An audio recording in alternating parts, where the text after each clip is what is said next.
সুন্দর 8 মন 10 মন 12 মন ওজনের এই বিগ জায়ান্ট ষাঁড় গরুগুলি হাটে উঠে থাকে বর্ডার এলাকার আশেপাশের হাট 5 বিবি গরু মহিষের হাটে। দর্শক আপনারা সরজমিনে আসবেন, হাট থেকে এই সুন্দর সুন্দর জাতমান কোয়ালিটির ডাশিং গরুগুলি ক্রয় করতে পারবেন। অসংখ্য জাতমান কোয়ালিটি।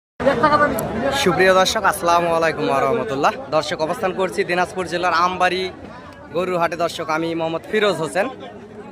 আগামী 26 কুরবানি টার্গেটে অসংখ্য জাতমান কোয়ালিটির যে ষাঁড় গরুগুলি দেখতে পারতেছেন দর্শক এই লটে, এগুলা চাওয়া দাম 1,30,000 করে। এই লটের গোস্তের ওজন 4 মন 3.5 মন এরকমের আছে। আপনারা সরজমিনে এসে এই 2 দাঁত বয়সের ষাঁড় গরুগুলি হাট থেকে ক্রয় করতে পারবেন এবং চ্যানেলের স্ক্রিনে দেওয়া নাম্বারে যোগাযোগ করবেন। আমিও একজন গরু ছোটোখাটো